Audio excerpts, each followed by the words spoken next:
Bien, dans le cadre de nos apartés scientifiques, on va parler de la technique chirurgicale pour les conflits antérieurs de hanche.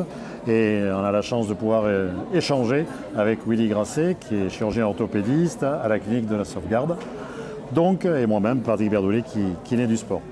Donc, dans ces conflits antérieurs, de cheville, on distingue deux possibilités, soit osseuses, ou soit des conflits antéro-latéraux qui sont plutôt tissulaires.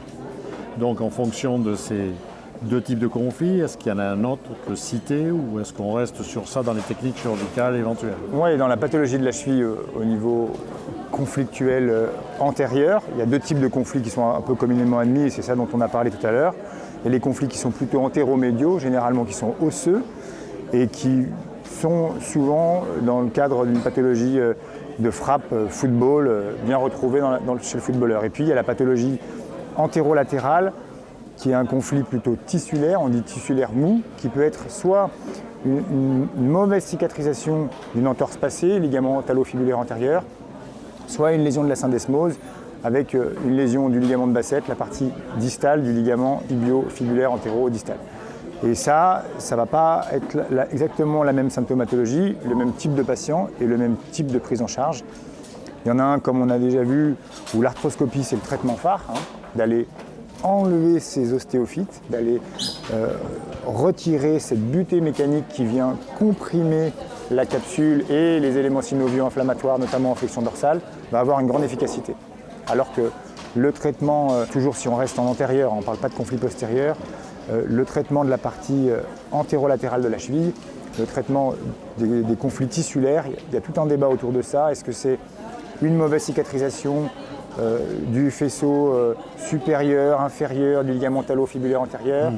Est-ce qu'il y a une part de micro-instabilité? Mais attention à ces nouvelles nomenclatures parce qu'on essaie d'étendre les concepts de micro-instabilité de l'épaule et de la hanche, mais attention, parce que dans l'épaule et la hanche, il y a quand même un labrum. Oui. On n'a pas de labrum avec des microrécepteurs et des mécanorécepteurs dans la cheville. Donc, méfiance de toute cette nouvelle nomenclature, mais en tout cas, ça permet de réfléchir et de savoir est-ce qu'il y a des lésions tissulaires uniquement sur la syndesmose?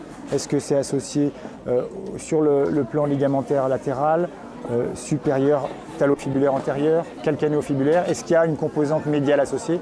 Et tout ça, effectivement, c'est de plus en plus accessible, au moins au bilan diagnostic par arthroscopie. Ouais.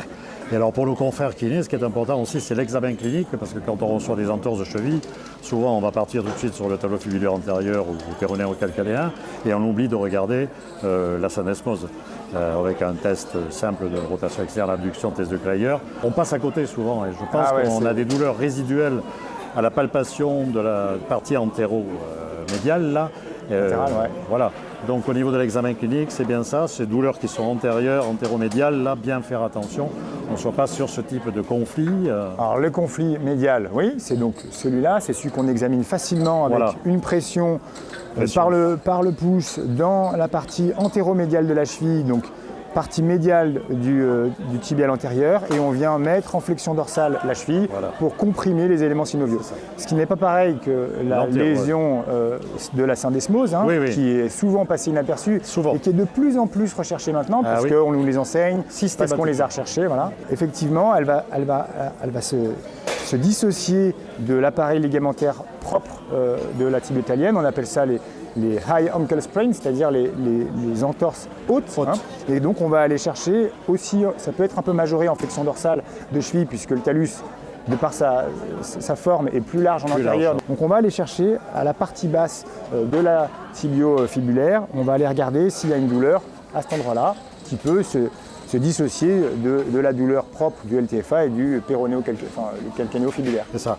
Et dans le conflit anterolatéral, il y a un soft point, là, le signe de Molloy, où vraiment c'est précis. Quand on est dans cet espace et qu'on appuie, là on a le point douloureux. C'est précis, mais c'est pas aussi sensible qu'un conflit médial osseux. Parce que le conflit médial osseux, on va quand même palper les ostéophytes.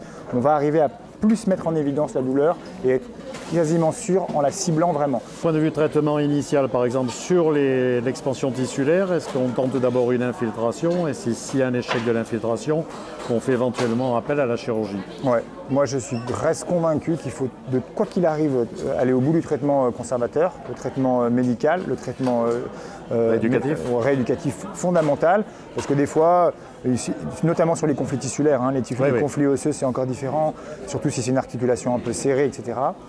Mais l'articulation doit être d'abord travaillée en kinésithérapie, travailler le plus possible la récupération, notamment des jumeaux gastrocnémiens, travailler les chaînes postérieures, parce qu'une chaîne postérieure courte va donner des douleurs antérieures. Et il suffit des fois de décomprimer une partie postérieure pour ensuite avoir moins de contraintes en avant et de gérer le problème tissulaire. Après, si c'est vraiment un conflit osseux, bon, l'intérêt de l'infiltration va avoir aussi un intérêt diagnostique, confirmer qu'il s'agit bien de ça, et notamment dans les conflits postérieurs, où on va avoir une grande sensibilité de l'infiltration par rapport à ça. On saura mieux dire si c'était vraiment le conflit osseux qui était douloureux ou si on a une continuité avec la pathologie d'Achille ou pas.